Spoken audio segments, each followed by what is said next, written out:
Halo teman-teman semuanya, kembali lagi dengan saya di Dian Temi Channel yang mengulas tentang dunia perbukuan, perpustakaan, dan informasi. Teman-teman tentu saja akhir-akhir ini pasti sudah dengar, baik itu di media massa maupun di media sosial, bahwa ada pembatasan penggunaan media sosial untuk anak di bawah 17 tahun yang dilakukan oleh pemerintah Australia. Dan itu menjadi headline juga di kita, dan banyak perbincangan yang yang memperdebatkan apakah kita harus meniru aturan tersebut, artinya kita meniru untuk melakukan pembatasan media sosial terhadap anak 17 tahun atau tidak. Nah, itu yang menjadi headline di kita untuk saat ini. Nah, bagaimana menurut kalian? Apakah kalian setuju dengan aturan tersebut? Nah, bagi saya pribadi, ya, aturan tersebut bagus. Tidak ada aturan yang dibuat itu tidak ada aturan yang dibuat seenaknya itu.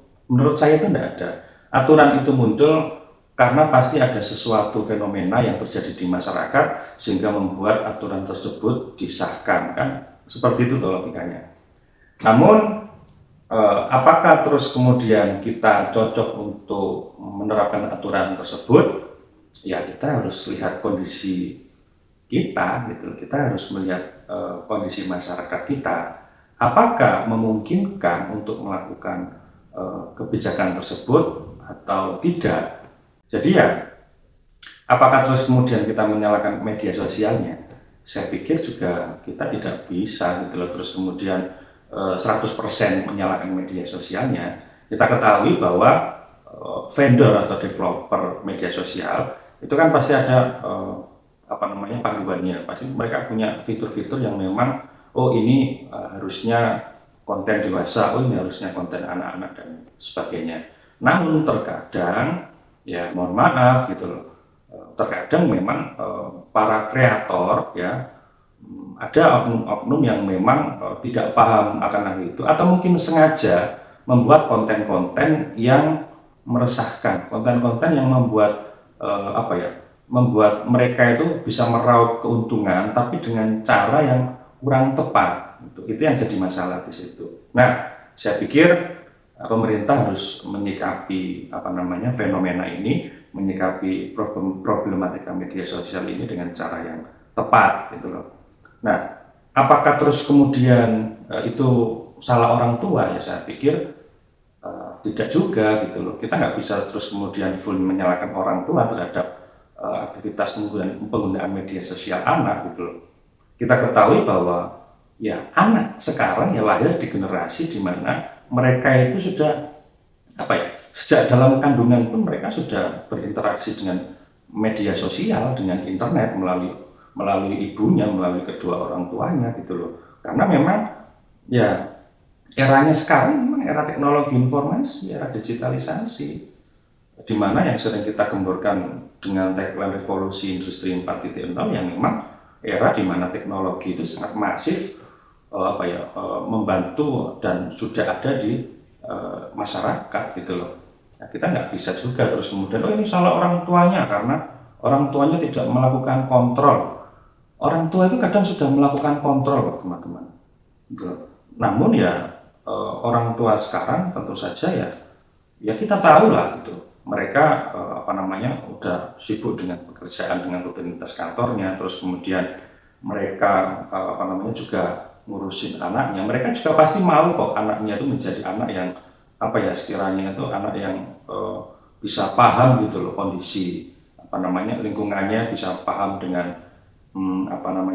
orang tuanya dan mungkin keluarganya gitu. Tapi kan ya, anak mereka punya pikiran gitu loh, mereka punya karakter, mereka punya sikap yang itu dibentuk tidak hanya melalui media sosial dan orang tuanya saja. Bagaimana terus kemudian aktivitas mereka dengan teman-temannya, bagaimana terus kemudian aktivitas dia ketika dia ada di lingkungan sekolah misalkan. Jadi banyak faktor yang menurut saya itu yang melandasi anak itu bisa melakukan sesuatu hal yang arahnya positif dan negatif. Jadi kita tidak bisa terus kemudian serta-merta menyalahkan media sosial dan orang tua. Saya akan tetap optimis kemungkinan ya jika pemerintah memang punya niat baik untuk bisa mengontrol hal ini ya kebijakannya harus benar-benar tepat sasaran gitu loh. Jangan hanya sekedar bikin kebijakan, namun terus kemudian implementasinya tidak jalan gitu loh, tidak tepat sasaran. Itu jelas ya impact-nya kemana ya tetap ke kita gitu loh. Nah, kita sebagai masyarakat dan pengguna media sosial ya saran saya ya kita harus bijak ketika kita menjadi konsumen ataupun kita menjadi produsen dari konten atau produsen dari informasi yang kita create lalu kita diseminasikan untuk masyarakat gitu. Karena kita harus paham bahwa yang menonton konten kita, yang mengakses informasi yang kita buat melalui media sosial itu tidak hanya kita, tidak hanya lingkungan sekitar kita, tapi juga seluruh masyarakat dari berbagai elemen itu bisa mengakses informasi yang kita buat. Nah, ini yang harus kita sikapi dengan bijak.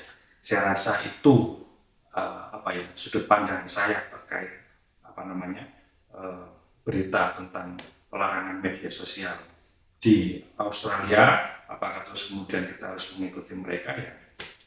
Pertimbangannya banyak. Oke, itu aja dari saya. Thanks for watching and salam literasi.